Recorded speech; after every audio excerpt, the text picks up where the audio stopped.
napakaraming nakinig at marami ring katanungan para magbigay ng liwanag at maklaro yung ibang bagay-bagay. Nais kong magbigay ng dalawang dokumento ngayon. Yung unang-una, yung timeline pa lamang. So, umpisahan na lang natin yung timeline. Mabilis lang to sana, pero mahaba-haba kasi nag-uumpisa to sa March 2019 nung nag-withdraw ang Pilipinas sa Rome Statute. Tapos, yung prosecutor requested authorization 24 May 2021. May deferral nung 2022 ng Hunyo. Pagkatapos, 12 September 2022, ang ating Pangulo ay nagsabi, ICC will only take action when the country is no longer functioning and has no judiciary. So, 26 January 2023, ang ICC nag-umpisa na naman ang investigasyon sa drug war. And then the appeals chamber rejected the suspension nung Marso. And then, July 5 ng 2023, ipinagtatanggol ni VP Sara yung confidential fund ng DepEd at ng OVP. Yung ICC Chamber delivered its judgment 18 July 2023. Pero inulit na naman ni Presidente Bongbong 24 November ng 2023 na simple lang ang isyung yan. Hindi naman siguro tama na ang tagalabas ang mag-iimbestiga dito sa atin. So, yun ang nangyari, Tapos, gusto natin maintindihan yung konteksto ng mga pangyayari. At nung 15 December 2023, andyan na yung sulat kay VP Sara na the jurisdiction of the ICC over the Republic of the Philippines after the effectivity of our withdrawal is very much in question. And I am certain that you and all of my cabinet will echo my views. Sabi rin niya, for the 100th time, I do not recognize the jurisdiction of the ICC in the Philippines. Noong 28 January 2024, kauna-unahang maisog rally at binanatan ni former President ang ating Pangulo Bongbong.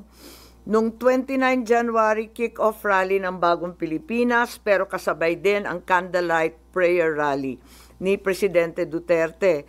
30 January 2024, eto na yung unang hearing ko sa PI, People's Initiative, February 2 sa Davao, 13 dito na naman February sa Senado.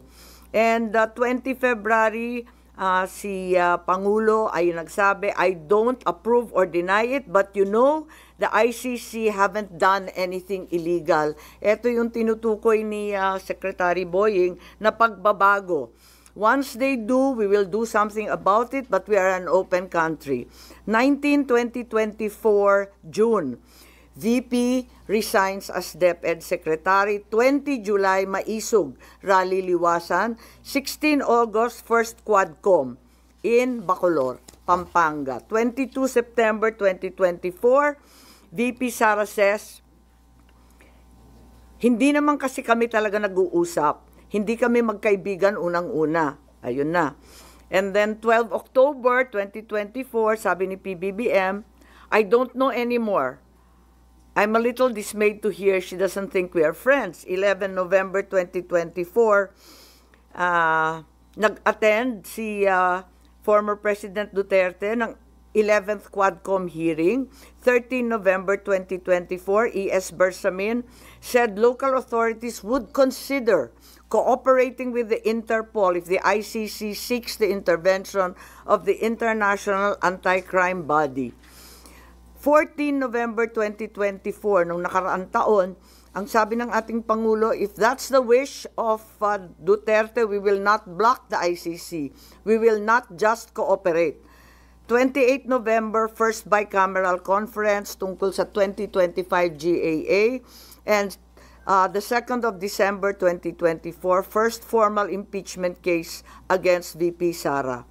11 December, second bicam. 18 December, ang privilege speech ko at sumunod yung mga kaso. And 19 December, third impeachment complaint. 13 January 2025, itong taon na ito, INC Peace Rally in Manila. And 24 January, itong taon na to, Secretary of Justice Remulla said, the Marcos administration will sit down with the ICC and discuss certain areas of cooperation in the latter's investigation. He also said, cooperation with an international tribunal is permissible, noting that ICC representatives have already been going in and out of the country without us raising anything. So may admission po ron, and 28 January 2025, may mga declare the 2025 national budget unconstitutional. Nung 5 February nitong taong to, impeachment of VP Sara was approved in the House of Representatives. 10 February, the ICC prosecutor applied for an arrest warrant against former President Duterte. 22 February, People's Indignation Rally Mandaue, Cebu. 7 March, the warrant of arrest against the former president was issued as secret by the ICC chamber. 10 March, 2 PNP memos regarding the deployment of personnel and augmentation of PNP personnel to PRO 11. 11 March, the warrant of arrest was reclassified as public this time by ICC. 3:04 a.m., the Philippine Center on Transnational Crimes received an ICC request for the arrest and extradition of former President Duterte. At 9:20, he arrived at NAIA Terminal 3 from Hong Kong and was arrested at the Jet Bridge by DOJ, Interpol, and PNP with his Miranda rights postponed at his request. He then was taken to Villamor, where he was housed in Maharlika Hall with his family and some legal advisors. By 11 a.m., Malacanang confirmed his arrest, while his daughter Kitty live-streamed the event. By 11:03, Duterte was flown out of the country on a chartered flight to Dubai and Rotterdam, Netherlands, as President Marcos held a press briefing on the arrest. 12 March 2025, DOJ Prosecutor General Fadulion issued a certification, bago po to, nahanap lang namin to, that President Duterte was arrested on 12 March 2025, approximately 11:44 a.m. May problema ako sa datos nito kasi bakit 1 day later? The custodial state has determined to deliver Rodrigo Roa Duterte to the ICC in accordance with Article 59.4 of the Rome Statute. And in accordance with Article 59.7, the arrested individual shall be transported to The Hague and placed in the custody of the International Criminal Court. 13 March, during an interview with Pinky Webb, Interior Secretary John Vic Remulla revealed that Duterte's arrest was a group effort involving National Security Advisor Año, Defense Secretary Teodoro, the President, with Año playing a key intelligence role in monitoring Duterte's travel. On 20 March, we had the hearing here in the Senate.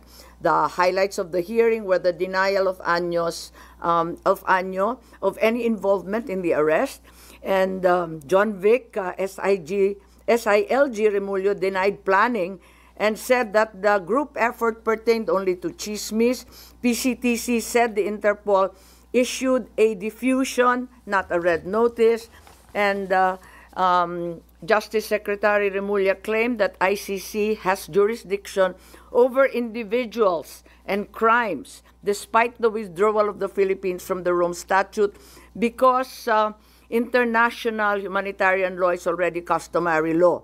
Of course, we are all aware that this is not applicable, being solely limited to war crimes. In the meantime, PNP General claimed that in expediting President Duterte's turnover to the ICC, he was trying to comply with the time period set forth in Article 125 of the Revised Penal Code, which applies only to warrantless arrest.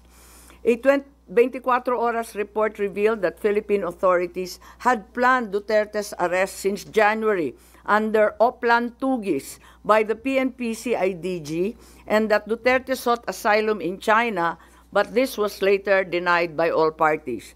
On the same day, DILG Secretary Remulla denied involvement in the arrest, stating he was unaware of any core group behind it and only learned of the Interpol red notice on the day of Duterte's detention. So as far as the investigation goes, this is the timeline, and we're happy to share it with you. In the meantime, I'd like to read the preliminary findings following last week's investigation and public hearing. Number one, the Philippines had no legal obligation to arrest former President Rodrigo Roa Duterte and turn him over to the International Criminal Court. What was received was only a diffusion notice, not verified or approved by the Interpol Secretariat. No verification by the Interpol whether the request complied with Article 3 of their Constitution, forbidding Interpol from undertaking any intervention or activities of a political, military, religious, or racial character. Under the terms of the diffusion notice, there was no obligation on the part of the Philippines to turn over former President Rodrigo Roa Duterte to the ICC, absent any request for extradition or request for surrender. Under Article 92 of the Rome Statute, a provisional arrest is followed by a request for surrender. There is also no indication that the ICC even requested for the surrender of former President after his provisional arrest. There is likewise no indication that the ICC requested extradition after the arrest. Finally, the argument of Secretary of Justice Remulla is deeply flawed, inasmuch as international humanitarian law, customary law, cannot apply. He is accused of crimes against humanity, not war crimes.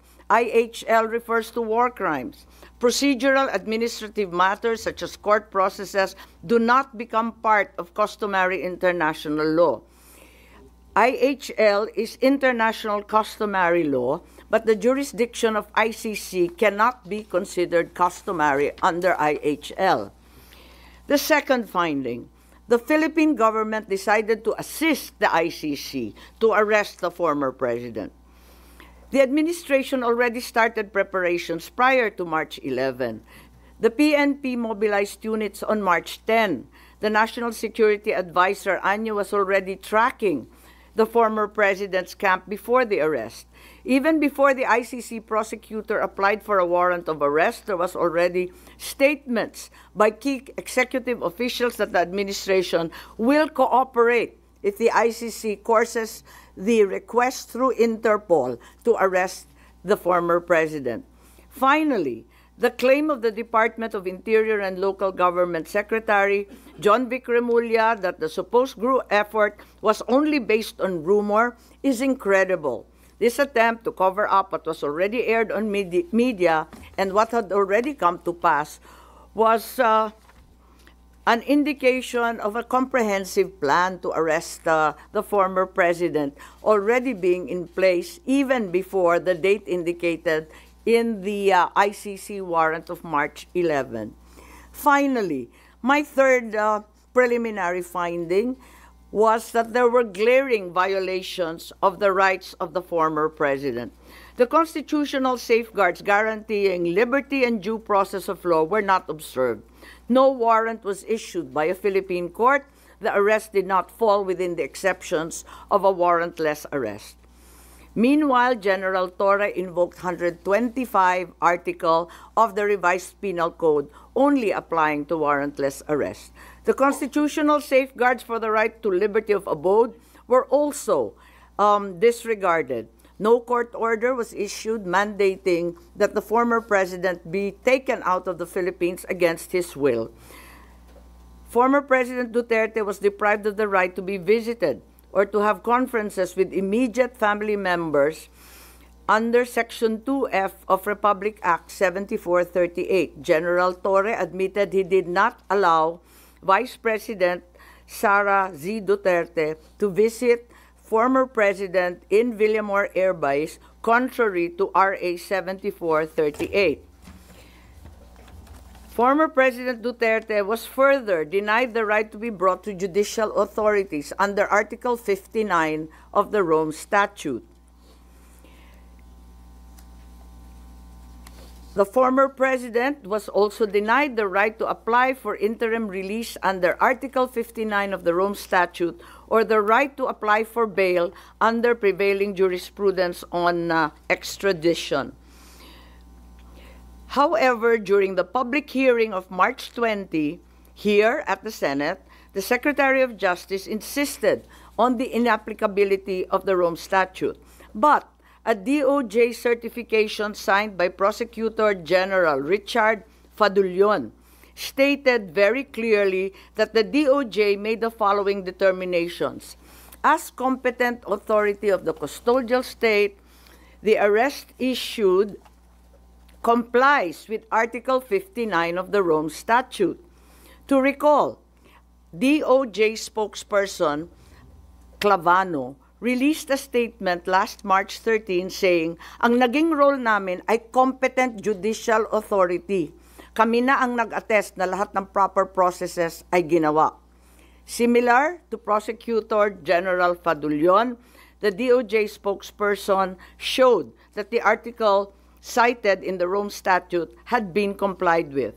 Therefore, it's apparent that the DOJ first tried to convince the public that the requirements under Article 59 of the Rome Statute were complied with, and then later on, when such stance became untenable, decided to ditch Article 59 and the Rome Statute altogether and pursued another theory, extrajudicial rendition, and invoked RA 9851, particularly Article 17. Yun lang po. So those are the three findings right now. As we speak, we are not certain if we will continue at magkakaroon pa ng ikalawang pagdinig pagkat yun nga, kinakailangan na meron tayong matitindi, magagaling at malaman ng mga testigo. So nagbubuo pa kami kung sakali at kung hindi, pag-aaralan na lamang natin ang nabunyag nung nakaraang linggo. Yes? Ma'am, in-raise niyo po dun sa timeline ninyo yung events ng pagkaka-arrest ni former President Duterte. And lumalabas po kasi dun sa timeline ninyo, nag-iba yung tono ng administrasyon as the relationship between the two political families soured. Is that an accurate conclusion? You'll have to derive that conclusion. I'm just offering you the timeline. Pero ipinagtapat naman ni Secretary Boying Remulla na talagang nagbago. Tinatanong ko kung kailan nagbago at bakit nagbago at ano yung pagbabago. Sabi niya lahat naman tayo habang tumatanda, natututo at nagbabago ang isipan. Yun lang ang pinaliwanag niya. Pero maliwanag na nagkaroon ng pagbabago. Kaya nga, may nagsasabi na yung Interpol bawal sa kanila mag-issue ng red notice pagkat may duda sila na political. Kaya ang pinalabas lamang nila ay yung diffusion para hindi sila sumabit kasi pinagbabawal ng sariling konstitusyon ng Interpol kapag political. So hindi masabi na may direct causality between the souring of relations and the change in the tone? Paulit-ulit sinasabi ni Secretary Boying Remulla na may konteksto ang lahat. At sa palagay ko maliwanag na may konteksto na talagang sumasabay sa alitan at pagwawalang tiwala ng dalawang panig itong mga pagbabago sa legal processes and our international stand, nagbago rin talaga. Ma'am, now that you finished or that you have your preliminary report, ano po yung nakikita yung legislation or are you planning a resolution for the Senate to take a certain stand? Ano po yung dulo nitong investigation? Well, ang dulo nito, maliwanagan tayo dito sa ICC, yung iba nagsasabi na baka dapat ibalik na naman sa NBI at wag daw sa Philippine Center for Transnational Crime ang ugnayan sa Interpol. So may mga recommendations in policy, yun naman talaga ang ating pakay in aid of legislation. At alam din natin na hindi pa tapos to kasi may mga warrant pa na ilalabas. Alam natin na may 5 ng narinig tayo na laman nung ikalawang warrant na mula sa ICC. Kung tama ba ang proseso or kung hindi tama ang proseso, hindi na dapat maulit. So, importante yon. At syempre, yung mga OFW natin na nasa ibang bansa, nanganganib talaga at natatakot kung dito mismo sa sariling bansa, natatangay ang isang dating Pangulo na may edad na at may sakit. Paano pa raw sila? Kaya nais nilang malaman kung ganun na pinaglalaban natin yung mga na peperwisyo, na ko-convict pa sa ibang bansa, pinaglalaban natin na makauwi, paano ba ang sitwasyon ni Presidente? Ngayon, isa pa, medyo marami pong galit at nananawagan sa akin at tinetext ako, sinong mananagot dito sa nangyari? Kasi hindi naman po pwede na nakalusot ng basta. Ito bang initial findings ninyo naging basis para kumalas na kayo sa alyansa o dahil sa nakalipas na 2 political rally ng alyansa ay hindi na kayo na-mention ng Pangulo Bongbong Marcos Jr.? Kasi sinabi ko naman na talagang sa patuloy nilang pagbabanggit ng executive privilege, sub judice, ng national security, talagang parang mistulang nagtatago ang ating gobyerno ng mahahalagang katotohanan at hindi ko talaga matanggap kaya't kinakailangan malaman natin at hayaan na lamang ako na malaya na magsiyasat para malaman ng taong bayan ano nga talaga ang mga pangyayari, kung may nalabag na batas at kung ano ang pagbabago or bagong legislasyon na kinakailangan.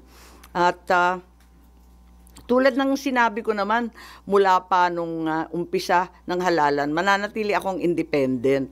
Dahil higit sa anumang politikal na pakinabang, dapat manaig ang soberanya ng bansa at ang tunay na katarungan para sa bawat Pilipino.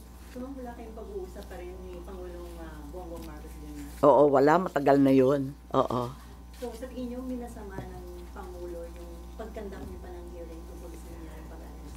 Parang ganun ang lumalabas na hindi ko naman maintindihan pagkat para sa akin, masyadong naging emosyonal, galit at taranta ang taong bayan. At nakita naman natin, naglabasan sa kalsada, nag-iiyakan, nagpo-protesta. Imbis na lumala pa itong sitwasyon na to, minarapat ko na alamin kung ano talaga ang nangyayari para kumalma tayong lahat at maanalisa kung ano talaga ang nangyari. Kaya lang, eto nga, hindi ko naman intensyon na anti-administration yung hearing. As a matter of fact, kung maaalala ninyo, halos lahat ng testigo galing gobyerno. Hindi ko naman alam yung mga sagot nila. Kaya nga ako nagtatanong kasi hindi ko alam yung sagot. Malay ko ba kung anong sasagutin nila? Nung hindi sila magkasundo at hindi tumutugma yung mga sagot nila, hindi maganda yung itsura ng pamahalaan, nagalit yata sa akin na nabunyag yon sa aking hearing. Sino nagalit? Po. So, ma'am, na parang nasira ang relasyon niyo ng presidente because of that? Hindi, matagal na kami hindi masyado nag-uusap, maraming humaharang, matagal na. Oo. Mas lumalim pa. Nakikita ko lang pag public events. Oo. At saka mabilis lang yon, maraming tao, ganun. Ang sabi niyo, kaya ka nag-conduct ng hearing kasi nga lumalalim na yung divisiveness sa Yes. Pero dun sa naging result ng inyong hearing, sa tingin niyo mas lumalim pa instead na ma-address? Lumalim ang emosyon in the sense na nakita nila na maraming pagkakamali, at least yung 3 na binanggit ko, na paulit-ulit na rin lumalabas sa social media. Kung tutuusin, very contrapuntal na siya, very anticlimactic na siya. Kasi paulit-ulit na yung lumalabas pati sa mainstream. lumalalim ang ating kaalaman at mas lalo tayong nagagalit kasi labis-labis na ang dagok sa ating soberanya. At nababalitaan natin, labas-masok ang Amerika. Kahit hindi EDCA sites, ang katutak pa daw na Typhoon missiles ang pinapasok. Labas-masok din ang China sa ating karagatan at sa West Philippine Sea. Ngayon, dinadampot na lamang ang mamamayang Pilipino at dinadala sa The Hague. May natitira pa ba sa bansang Pilipinas? Nakakaawa naman tayo kung ganyan. So, kung lumala, sa palagay ko, lumalim ang pag-uunawa ng taong bayan. I think yun ang kontribusyon. Kasi maski pro Duterte, pro Marcos, hindi na naging partisan, parang lahat medyo nagkaliwanag ng kaunti kahit papano. Ma'am, sino yung sinasabi niyo parang nagalit yata sa inyo nung hearing? Is it President Marcos? Yes. And you confirm this by... Or you just feel it because you're a sister? Hindi kasi nung umpisa, sabi nila, hindi na daw makikilahok yung gobyerno. Pagkatapos noon, ang dami-dami ng testigo. Sabi ko, okay na. Ang dami-dami, nagpapadagdag pa nga sila ng pangalan, nagpadagdag pa nga sila ng upuan, kinapos pa nga tayo ng pagkain. Nandain nila 3 kwarto tayo, di ba? Tapos, akala ko, prepared na prepared. Sabi ko, ayos to. Nagulat naman ako nung nagalit na nga kasi nga siguro hindi nagkakasundo. Yung mga sagot, hindi tumutugma. Hindi ko nakasalanan yun. Malay ko ba kung anong isasagot nila? Ngayon, paano nagalit? Kasi naalanganin na ako, hindi ako napunta. Gusto ko pa naman, over-prepared na nga ako pumunta doon sa Tacloban rally. Hindi ako pumunta. Tapos, mabuti na lang pala hindi ako pumunta at hindi na ako binanggit. Kaya ako nalaman. Ma'am, sa Cavite and Laguna ka lang ma'am hindi binanggit. Sa Tacloban ma'am nabanggit pa. Nabanggit pa. Ganun. Mali. O di... So ma'am, a-attend po pala sa Tacloban? Nabanggit pa po. Ay, ganun. Hindi ko na maalala. Sa totoo lang, hindi ko masyadong tinututukan yung kampanya. Nandito ako sa investigasyon. Parang naisang tabi na, nakatutok talaga ako dito para malaman kung ano pa. Ma'am, yung hindi pagbanggit ng Pangulo sa inyo last campaigns Cavite Laguna, you take it as mukhang mas naman loob sa inyo? Yeah, okay lang. Walang problema. Kasi nga sabi ko, nakatutok naman ako dito. Hindi naman na eleksyon, kampanya, politika ang pinaka-importante. Nangingibabaw sa akin itong mga dagok sa ating kalayaan, sa ating soberanya. Hindi ko kaya to Talagang ipaglalaban ko yan Yung pag yung hindi binanggit, pagkatapos sabi 11 na lamang ang kanilang kandidato, wag na tayo magpahirapan ng katawan.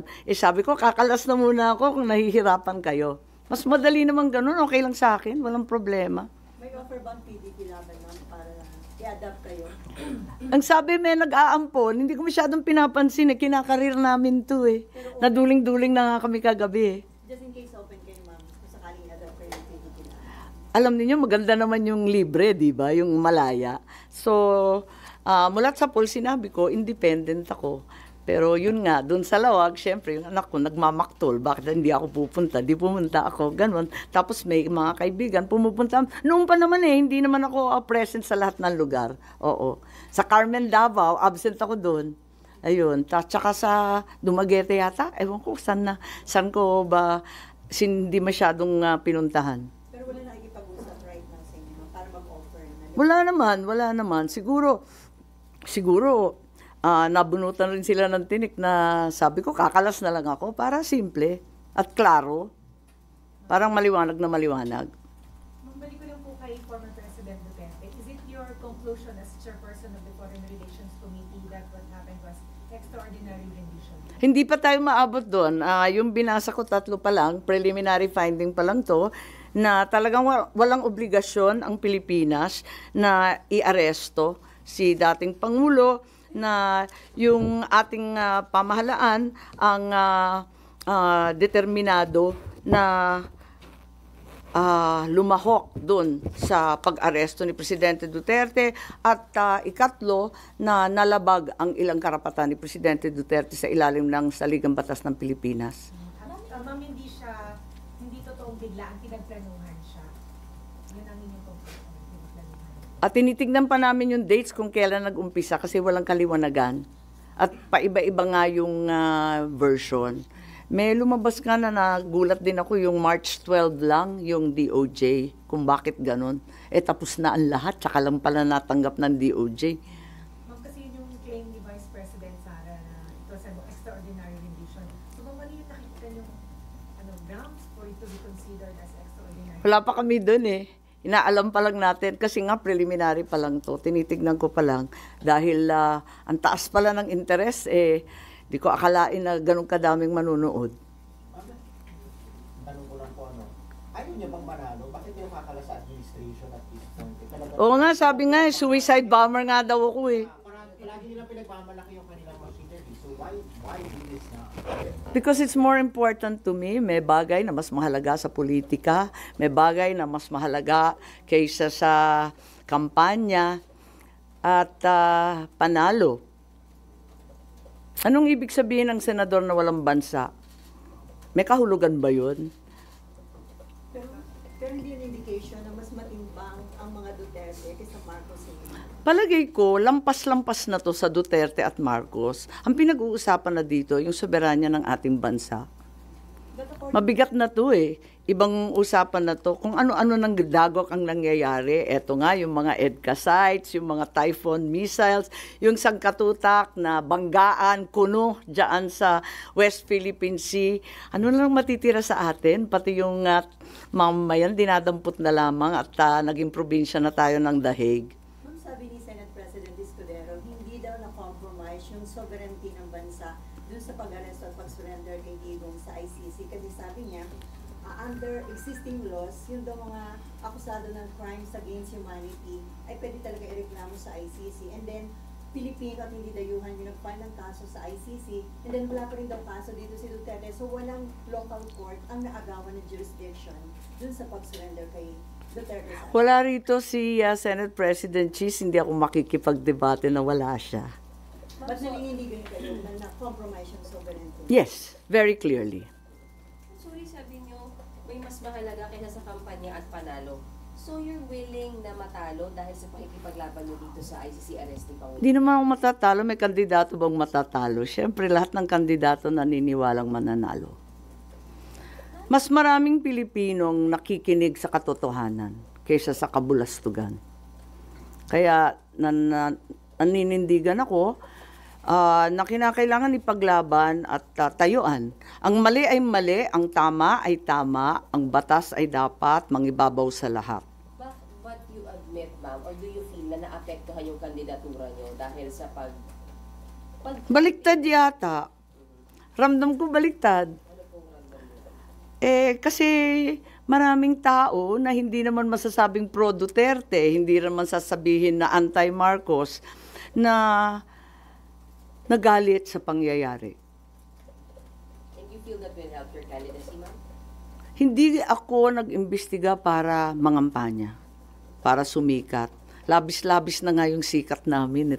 Yung apelyido ko nakakasindak So, ma'am, you will not make it part of your campaign messaging or magiging campaign issue niyo po itong arrest niyo? Hindi naman ako nag-imbestiga para magpasikat or ma-endorso or maging bahagi ng ibang partido.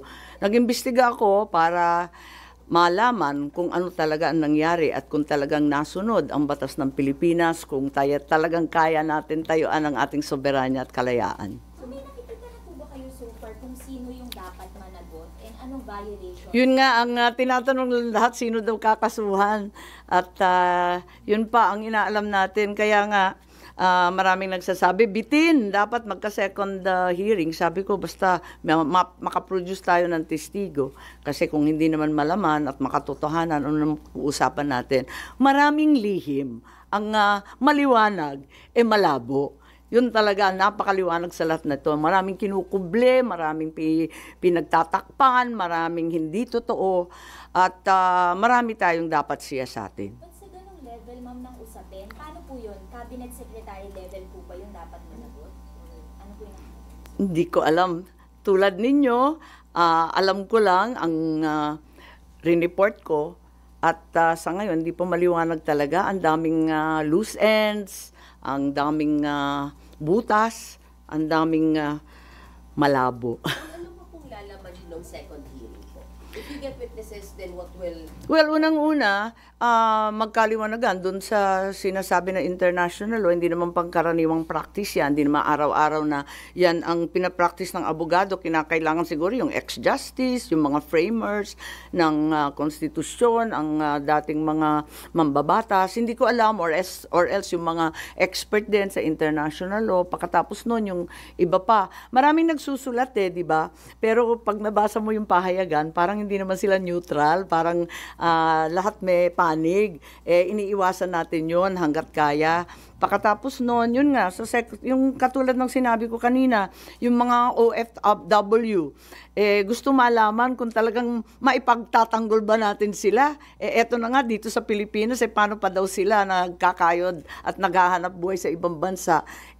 Kayang-kaya silang kunin. At saka yung mga nakakulong, makakauwi pa daw sila. Paano ba? Tapos, yun nga, sino mananagot? Maraming tanong pa rin talaga. Ma'am, nung na-elect si Bongbong as president, sabi niyo, ito yung chance to redeem yung pangalan ng mga Marcos. Considering dito sa issue sa pagka-aresto kay dating Pangulo, mariredeem pa ba? O sa tingin niyo nalagay sa atin? Well, nanghihinayang ako, hindi lamang para sa pamilya namin, kundi para sa ating kasaysayan, no? Kasi nagumpisa sa amin nung EDSA, pagkatapos noon, di ba, nakulong din si Presidente Erap, si Presidente GMA, nahinto lang kay Presidente Duterte. Eto na naman, naaresto na naman. Umpisa na naman ba natin itong siklo ng paghihiganti, ng balikan, kapag wala ka na sa kapangyarihan, babanatan. Parang ako'y naaawa sa Pilipinas. Kung ganito na lang tayo, paano pa tayo uunlad? But you're still hoping na matapos ni Bongbong Marcos yung kanyang term ng maayos? Siyempre, oo. Pero ang dami ng problema talaga. Pero ma'am, yung banatan na sinasabi niyo, di ba nagsimula yung banat galing sa dating presidente kasi started yung nasa timeline din yun na sinimulan niyang banatan si Pangulong Bongbong Marcos. Tignan natin ng maigi kasi naaalala ko, andito ba yung kodigo? Meron rin kasi nag-umpisa yung kay VP Sara. Kasi nag-umpisa yung kay VP Sara noong July 2023. Hindi ako abogado ni VP ha, pero tinitignan ko lang yung date, nandyan sa timeline. Can we please go to 5 July 2023? Ayun. Parang nag-umpisa, doon nag-umpisa sa July, nung humarap sa Kongreso. At yung confidential fund na dinidikdik, uminit ng September, October, ayun. At parang tulad ng sino mang ama, nagalit na siguro si Presidente Duterte. At nung 28 January 2024, ayun na. Nagwawala na siya sa Davao. Matignan ninyo yung mga date na, kaya nga ako naglagay ng timeline, sabi nga nila, dapat yung timeline, yung mga legal lang. Pero hindi natin maiiwasan na may kinalaman to sa mga pangyayari dito sa Pilipinas. Yung ating timeline ang magsasabi kung sino talaga ang nauna. Tulungan na lang ninyo ako na dagdagan pa to, i-fill in the blanks at buuhin. Yes. Do you fear na yung nangyari kay dating Pangulong Duterte, posibleng pangyari din sa pamilya nyo na ma-ICC din kayo once you're not in power anymore? Kasi nangyari sa dating presidente. Yun na nga ang sinasabi ko na nakakahiya itong nangyari. Apakalungkot natin bilang Pilipino para tayong failed state. Hindi naman siguro, andyan pa rin ang ating mga husgado, magagaling ang ating huwes at abogado. Bakit naman tayo nauwi sa ganito? At tulad ng sinabi mo, kung nangyari minsan, pwedeng maulit. So you fear, you worry na baka mangyari din sa inyo, ma'am? Pag hindi na Pangulo yung kapatid niyo? I think it's speculative. Fear is hard to express at this point. Ma'am, si JPE may warning doon sa mga OFWs na kung daw makikinig doon sa panawagang zero remittance kasi pwede daw yung Congress i-cancel or suspend yung mga tax exemption o tax incentives na binibigay sa kanila. Nakita ko nga maintang ulo nila kay Johnny. At ako, nararamdaman ko ang paghihimutok ng ating mga OFW. Ramdam na ramdam ko. Kaya nga, mahalaga itong pagsisiyasat para una, malaman natin kung karapat-dapat ba ang nangyari kay Presidente Duterte at kung sakali maiuwi pa ba natin yan. Ikalawa, kung ano ang magagawa natin para sa mga OFW natin na napipinsala o di kaya na paghahatulan doon sa ibang bansa.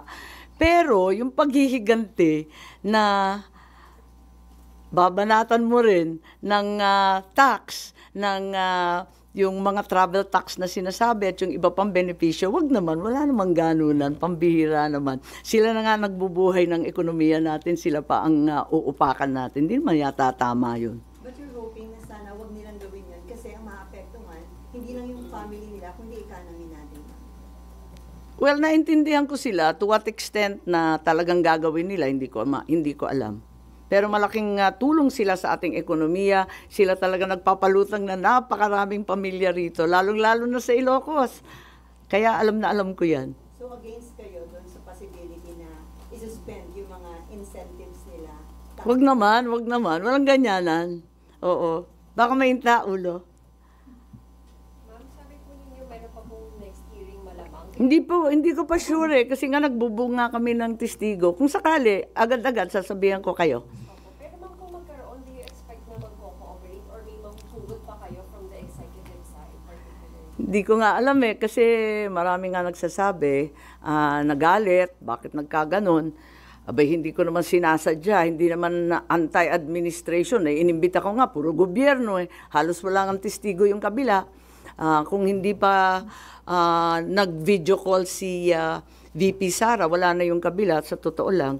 Kaya't yun nga, sana lumahok pa rin sila, sana bigyan pa tayo ng linaw at maisaayos natin ang mga datos at yung mga pangyayari. May binanggit kayo, ma'am, na 5 forthcoming warrant. Oo, ang balita, di ba, yung haka-haka, yung mga kapulisan to, si Senator Bato, Albayalde, di ba? Yung, Leonardo Danao, sino isa? Kalimutan ko. Albayalde? Hindi, 5 Oo, Leonardo Mata Danao. O, tama, 5. Including Bato. And then Bato, oo. Ang alam ko, 5 nandun sa warrant. Pero chismis lang yun, hindi pa lumalabas. So, Kaya hindi ako mag-group effort base sa chismis. so you're hoping din na wag silang umantong kagaya ng nangyari kay former President? Isa pa yon, yun nga ang isang dahilan na si Senator Bato nagpaabot na gusto rin niyang lumahok sa hearing at kung sakali may second hearing. Sabi ko, hindi pa sure. At abala ang lahat kung ito ang nangyari sa dating Pangulo, anong mangyayari sa mga kapulisan at sa pangkaraniwang tao kung madali sila ng iba't iba pang warrant. Kasi alam natin na hindi naman ito nag-iisa kundi tuloy-tuloy. Ma'am, do you agree with opinions, for example, ni Senator Bongo na medyo late na yung hearing kasi nandun na nga si former President dun sa Netherlands, too late the hero daw po? Well, sinagot ko na rin yan. Naintindihan ko naman si Senator Bongo. Malapit na malapit siya sa ating Pangulo at matindi ang kanyang dinadamdam. Pero para sa akin, sa hinaba ng panahon na nawala yung tatay ko sa ating bayan, nakikita ko na kailangan wag susuko. Dapat ipaglaban pa rin kahit ilang taon yan. Hindi namin nauwi yung tatay kong buhay. Sana ito naman matagumpay tayo, maiuwi si Presidente Duterte. Isa po sa mga nakikita nyo pwedeng maging result ng hearing or goal niya is para maipauwi si former President? Well, para sa akin, at narinig ko si Presidente Duterte, tulad ng ama ko pareho nilang sinasabi, haharap ako sa anumang kaso at paglilitis sa Pilipinas. Pero kapag sa ibang bansa, hindi ko kakayanin yon. Kasi syempre, yung tatay ko, di ba, dinala rin sa US. Ayun. Sabi niya, ayoko. Dapat sa Pilipinas, iuwi ninyo ako, haharapin ko yan. Ganun din ang sinasabi ni Presidente Duterte. Kaya daw niyang sagutin lahat yan, basta dito sa Pilipinas, sa husgadong Pilipino. Sasagutin daw niya at papayag siya malitis. Pero ano po yung nakikita niyong way na magagawa po nung Senate Committee on Foreign Relations or ng Senado para mangyari yun, yung mapauli siya? Hindi ako yung abogado niya eh.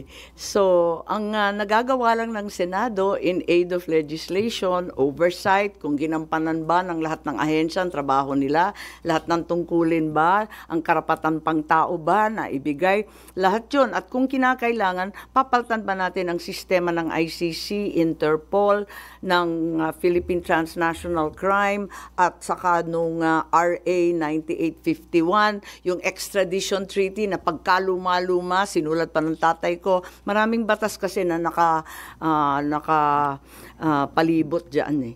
Ma'am, bukas na yung 80th birthday ni PRRD. Do you have any message sa dating Pangulo? Well, syempre, happy birthday. Matindi rin yung umabot sa 80 years old at sana makauwi na siya. At higit sa lahat, syempre, gusto kong pumunta sa The Hague. Kung papayagan ako, dadalhin ko yung cheque na 10,000 pesos. Kasi expanded centenarians, qualified na siya. 80 anyos na. From your own pocket? Hindi, biro lang. Wala lang. Kasi di ba ako nagpasa nung bill na yon, kaya nagbibiro ako, oh, pwede na pala ito. No. Wala. Sabi naman ni Presidente Duterte, wag na kayo pupunta rito eh. Kung hindi rin nyo balak ako samahan sa loob ng selda, wag na. At hindi rin tayo magkikita. Meron po bang sense of urgency dun sa findings ng Committee on Foreign Relations, given na meron nga pong baka sumunod pa na warrant? Para kung ano man po yung nangyari dun sa situation ni former President Duterte, hindi mangyari sa kanya. Tama. May urgency talaga kasi alam nga natin may second, may third warrant pa raw. Kaya kinakailangan mabunyag na lahat ng pagkakamali at wag na kailanman maulit. At kung kinakailangan paltan yung polisiya, yung batas, tignan na natin at magkasundo tayo para maiwas to. Ma'am, do you think yung ICC nagamit as a political tool against the enemies of the administration? Nako, mahirap pa mag-conclude ng ganon. Pero kayo na ang humatol. Pero yung mga cases, sir, na-file yun, during the time pa ni Duterte. Sorry? Yung mga sinauna, yung timeline nga, ang aga nag-umpisa, di ba? 2017, 2018, kulang pa nga yan. Kasi hinaba-haba niyan eh. Kulang pa nga eh. Nag-umpisa tayo 2019 na, withdrawal from the ICC. Actually, mas maaga pa yan eh. Kasi, di ba, nag-umpisa sa preliminary investigations at yung pagbabala nila, napupunta sila rito. Ma'am, may chance pa ba na magkaayos kayo ng Pangulo? Lagi naman akong nandito, lagi naman akong manang, hindi naman ako nagbabago kailanman. At mula pa nung bata kami, parati naman siyang pinagbibili ng tatay ko na alalayan. Ang problema, hindi ko na magampanan. At maraming humaharang, hindi nakikinig, hindi ko alam. But you're sad din. Of course, it's not the ideal situation at all. Hindi ka mag- Tanungin ko lang, bali ang stand nyo is independent lang kayo, hindi naman kayo opposition. Hindi naman siguro. Independent lang, mahirap pumanig eh. Nung umpisa pa lamang ng eleksyon, no, nung October pa lang, sinabi ko na mag-independent ako. May partido ako kasi NP ako, pero ayokong pumanig sa isang grupo laban sa kabilang grupo. May masamang pakiramdam ako siguro nung October pa na mauuwi ito sa Bardagulan. Hindi ko maalam na mauuwi sa ano bang tawag dyan, sa pagtangay ng isang dating Pangulo sa ibang bansa. Mas malala ang nangyari kesa sa inaakala ko. So, ano nakikita yung direction ng bansa under the leadership of your brother? Kinakabahan ako kasi ang tao hirap, ang tataas ng presyo, hindi natin natututukan at imbes na yung problema ng mamayan ang pinag-aabalahan, nauuwi tayo sa sobrang daming politika yata. Ba't ba tayo nagkaganito? Kasi dinami-dami ng issues, ng gasolina, dami-daming problema. Bakit tayo napunta sa toxic politics ulit? Ma'am, kinakabahan kayo na napupunta sa ibang direksyon, maling direksyon. Hindi pa natag ang kalooban ng taong bayan. Maliwanag yun. Maraming Hindi, kalalabas lang ng World Happiness Index, di ba? Andun eh. Andun sa World Happiness Index, di ba? Na dapat happy yung tao, kayang kumain, lahat ng basic services na ibibigay, walang korupsyon, at naniniwala sila sa mga kapwa nila, naninindigan sila para sa kanilang gobyerno.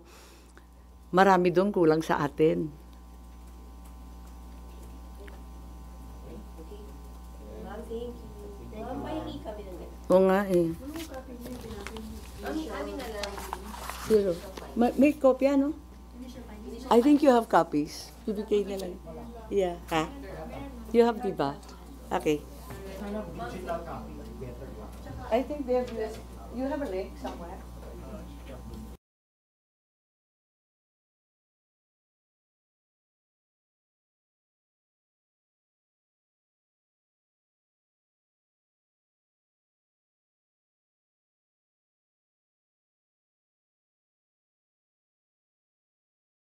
Okay lang kasi palagay ko sila rin nahihirapan. Pag hindi ako sisipot, tapos na-announce na nila na 11 lang, tapos hindi na binabanggit yung pangalan ko, para wag nang nag-aalanganin. Mas klaro, di ba? Alam mo naman ako, in your face. Hindi ko nga alam kung paano ako naging politiko, masyado akong prangka. Okay kayo kung may palit sa inyo si Kiko Pangilinan sa Alyansa? May mga ganong info na bakal. Oo nga, nakita ko nga, pero ang alam ko, yung alam din ninyo, yung nabasa ninyo, yun din lang ang nabasa ko, yung Kiko Bam, pinagpalit sa amin ni Camille. Yun ang nabasa ko, hindi ko alam kung totoo o hindi, pero maraming haka-haka. Baka yun naman, oh. Kung meron na kayong napag-usapan ni Hong Camille na baka Wala. Actually, I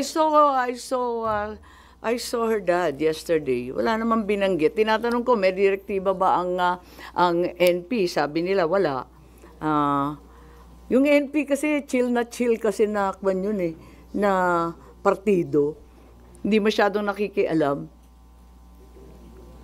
So, hindi pa kami nag-uusap ni Camille. Pero ang sabi sa dyaryo, sumipot daw si Camille doon sa meeting nung 24 ba yun? Oo, di ba? Sabi doon sa interview na pumunta daw si Camille. Wala kayong communication with the Villar family? Kasi tinatanong ko kung may direktiba, hindi, sabi niya, yung paniniwala mo, yung paninindigan mo, ganun naman kasi sa NP. Kasi iba-iba rin yung mga lokal, marami kaming lokal marami kaming congressman, mayor, governor. Iba-iba naman yung kanilang stand, kaya hindi masyadong pinapakialaman.